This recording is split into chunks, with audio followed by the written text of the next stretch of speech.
Aloha nui kākou wau no Hopulani Makin he kumu kalana wau ma ke kalana o ka u kia au pahoa o wau ho'i no ka mea I o mai I ka Stacey I ke la makahiki aku nei. I have the pleasure of introducing the 2025 HSTA STACY Award for Teaching Excellence. This is the highest honor HSTA bestows upon a member. The award considers 5 areas that encompass the leadership, dedication, and passion that exemplary educators embody. These areas are scholarship, teaching, advocacy, community, and youth. He hae he o maoli no wau e olelo I ke ia inoa. Our 2025 STACY Award winner, oia ho'i ka mea I o mai ke ia mea lanakila, oia ho'i o Mālia, ʻAlohilani, Kuala Rogers, or as she prefers to be called, ʻAlohilani. Ame ko'uhoa, and she's my friend.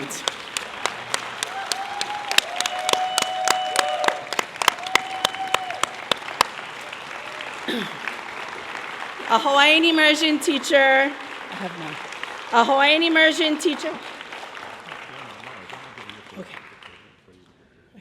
A Hawaiian immersion teacher on Kauaʻi for over 30 years. ʻAlohilani's dedication to preserving Hawaiian language and customs, her passion for helping fellow educators succeed, and her goal to instill in her students a sense of belonging and pride in their heritage embody the very spirit of the STACY Award. I'm telling you, I speak much better in Hawaiian than I do in English sometimes. So let's nana ikeia vikio and listen and watch her story. And so, eia ho'i no o ʻAlohilani a eia kona mo'olelo. Can you please play the video?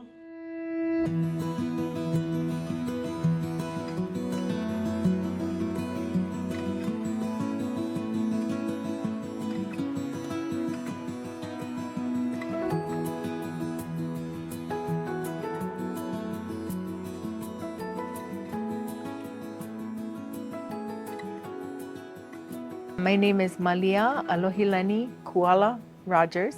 I teach at Kawaikini Public Charter School in Kauaʻi. What Leigh is helping us with is helping the students make the tools, a scraper, that they'll be using to scrape olona to make the cordage that will tie their kihei for graduation. I help with some of their other graduation requirements. So in addition to their shawl or their kihei for graduation, they have to make stamps, bamboo stamps to stamp a design onto it.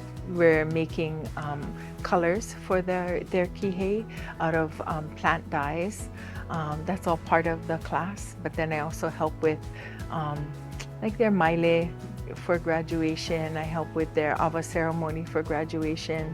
Their oli, sometimes I help with their oli for graduation, those kinds of things. In general, aina-based learning, the hands-on learning, I think it's authentic learning. And it makes sense to do it in an authentic space. You can read all about a place and how beautiful Limahuli is and all of the wonderful attractions, but not until we get out here do we really, really see, and we work in it and we see the rains come in and the winds blowing and talk to the people that are familiar with this area, that live here, that know this.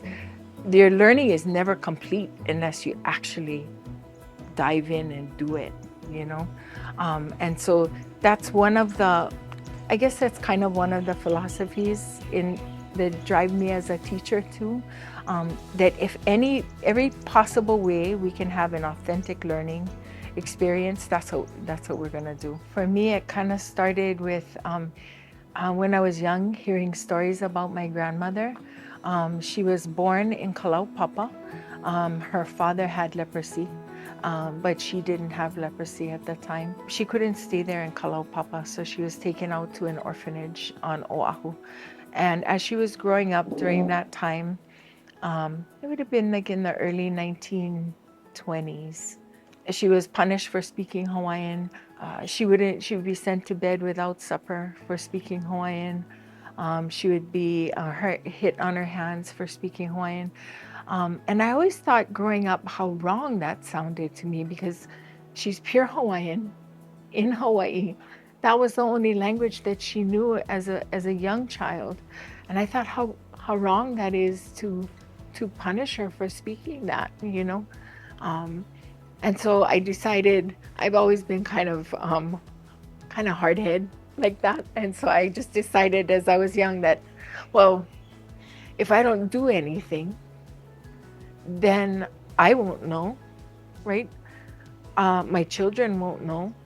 And that will be the end of Hawaiian language in our family. And I said, there's got to be something I can do. You know, hearing the story of my grandmother and being punished for speaking Hawaiian in Hawaii, it made me feel like there was a responsibility that I put upon myself and my family, that we had to do something. We had to, this wasn't right, and we had to fix it. So that's why we started the school. Sure. Yeah, that's why we wanted to have some place where it was just normal to hear Hawaiian language being spoken. O ko lākou puka ana I ke kula, ua o ia ka makemakika, ua o ia na mea pili kanaka, ua o ia na epekema, ka olelo pelekani, ua o ia ke la mau mea apau. Our time here is short, you know.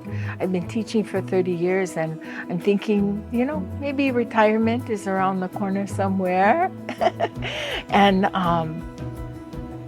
we have such wonderful teachers with that passion, not just at our school, at Kawaikini, but just teachers in general, right? With that passion to see kids succeed, to help them move forward and for the language to live. Because really it all comes back down to the kids, you know. If we can do a better job as teachers, then the kids benefit.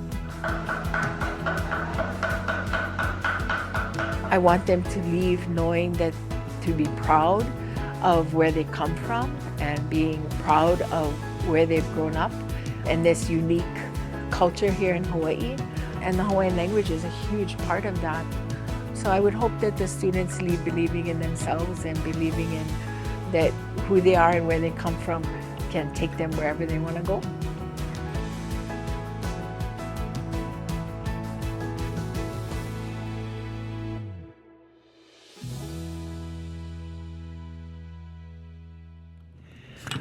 Velina ke aloha I ku'u mau hoa kumu mai o a o Hawaiʻi a puni ku'u mau hoa e ku'u paulike ana I ka hana. O kākou he kumu. Mahalo, mahalo, mahalo for all of this. You know, where I'm so grateful to Le Momi for nominating me, mahalo nui. And I'm so grateful for the panel that selected me.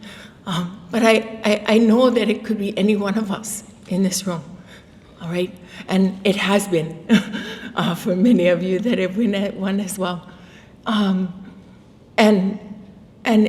I'm not standing, I don't feel like I'm standing here by myself.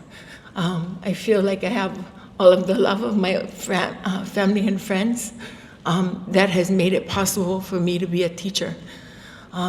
Because being a teacher is long, hard days and nights. And every time, every one of us is putting in those long, hard days and nights. We have a significant other at home cooking dinner. We have in-laws and grandparents taking care of our children and picking them up from school and dropping them off. We have friends, good friends that we can cry to and vent to that help us make sure we get up in the morning and do it all over again.